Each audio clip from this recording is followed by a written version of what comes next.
पहले लालच देना, फिर घर बुलाना और फिर कत्ल करके सारे शरीर के अंगों को बेरहमी से काटना। यह कोई फिल्म की कहानी नहीं बल्कि सच्ची घटना है जिसे केरल में अंजाम दिया गया। दरअसल तंत्र मंत्र और हवस की भूख, सेक्स, धोखा और 2 औरतों की बलि, यही कहानी है केरला ह्यूमन सेक्रीफाइस केस की, जिसका खुलासा होते ही पूरे देश में हड़कंप मच गई। तो दोस्तों चलिए जानते हैं आखिर क्या है पूरी कहानी केरला ह्यूमन सेक्रीफाइस केस की। और दोस्तों अगर आपको ऐसे ही क्राइम की स्टोरी पसंद है तो वीडियो को लाइक और चैनल को सब्सक्राइब करना नहीं भूलिएगा। दोस्तों यह सच्ची घटना केरल में घटे साल 2022 की है और यह हत्याकांड मानव बलि का है। और यह खौफनाक कहानी की शुरुआत भगवल सिंह और उसकी पत्नी लेला से है। भगवल मसाज थेरेपी देने का काम करता था। दोनों का एक बेटा भी था जो विदेश में रहता। कोरोना फैलने से पहले दोनों का जीवन यापन ठीक ठाक चल रहा था, लेकिन कोविड के बाद भगवल सिंह का मसाज थेरेपी का काम बंद हो गया। काम बंद होने के चलते दोनों आर्थिक तंगी से जूझने लगे। आर्थिक तंगी को दूर करने के लिए दोनों ने कई उपाय किए लेकिन सफल नहीं हो सके।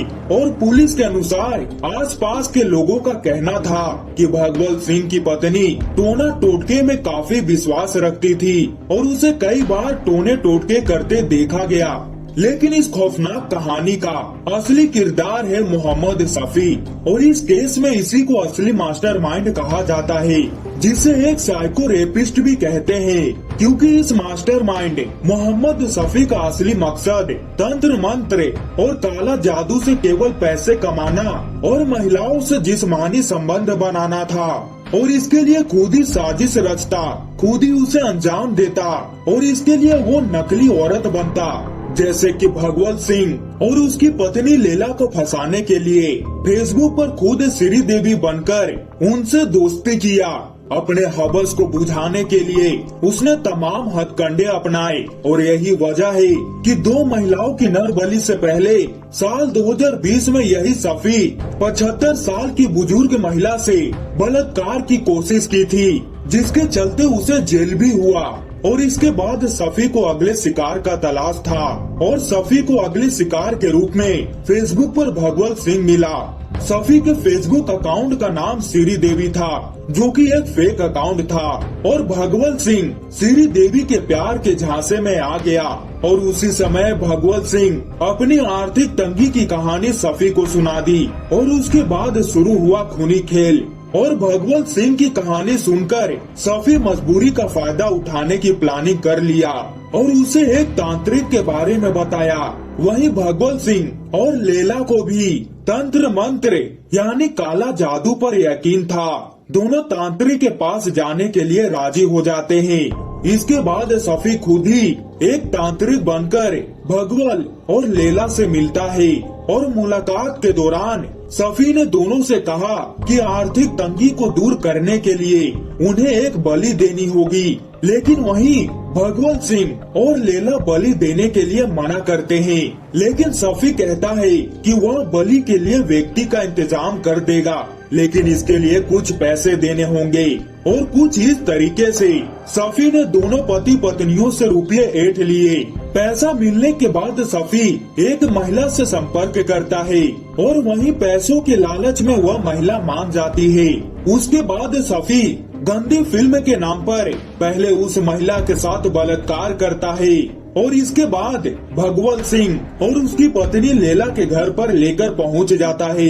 उसके बाद उस महिला के हाथ पैर बांधकर एक कमरे में बंद कर देते हैं। इसके बाद शुरू होता है मानव बलि का खूनी खेल और उस महिला का सभी अंगों को काटकर उसकी बलि दे दी जाती है और सबको घर के पीछे दफना दिया जाता है। और यह कहानी यहीं खत्म नहीं होती है। महिला की बलि देने के बाद भी भगवल और लेला की आर्थिक तंगी दूर नहीं होती है। भगवल फिर से सफी से संपर्क करता है, लेकिन सफी उसे तांत्रिक के पास फिर से मिलने को कहता है।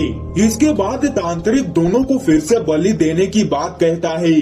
तांत्रिक कहता है कि अभी पूरा काम नहीं हुआ है, हमें फिर से एक और बलि देनी होगी और इसके बाद दोनों मान जाते हैं। और सफी फिर से दूसरी महिला का शिकार करता है।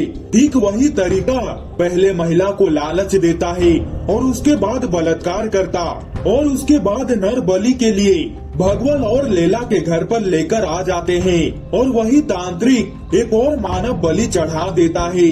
लेकिन मामले का खुलासा तब होता है जब बलि चढ़ाई गई महिलाओं की पुलिस थाने में गुमशुदगी की रिपोर्ट दर्ज होती है। पुलिस दोनों महिलाओं की गुमशुदगी की रिपोर्ट के अनुसार एक एक सबूत जोड़ते हुए उस पति पत्नी के पास पहुंच जाती है जो कि आर्थिक तंगी से जूझ रहे थे। और गिरफ्तारी के बाद दोनों पति पत्नी खुद अपना जुर्म कबूलते हैं और उस तांत्रिक के बारे में भी बताते हैं जो कि उसे बलि चढ़ाने को कहा था। और उसके बाद तांत्रिक यानी सफी को भी पुलिस गिरफ्तार कर लेती है। और आज केरला ह्यूमन सेक्रीफाइस केस की सभी अपराधी जेल में अपने आखिरी दिन गिन रहे होंगे। लेकिन दोस्तों, आज के डिजिटल युग में यह सोचने वाली बात है कि देश में आज भी इतना अंधविश्वास फैला हुआ है कि एक इंसान अपने सुख के लिए दूसरे इंसान की बलि चढ़ा देता है। तो दोस्तों, इस पर आपकी क्या राय है, कमेंट करके जरूर बताइएगा। और दोस्तों, अगर आपको ऐसे ही क्राइम की स्टोरी पसंद है तो वीडियो को लाइक और चैनल को सब्सक्राइब करके बेल आइकन को ऑल जरूर करिएगा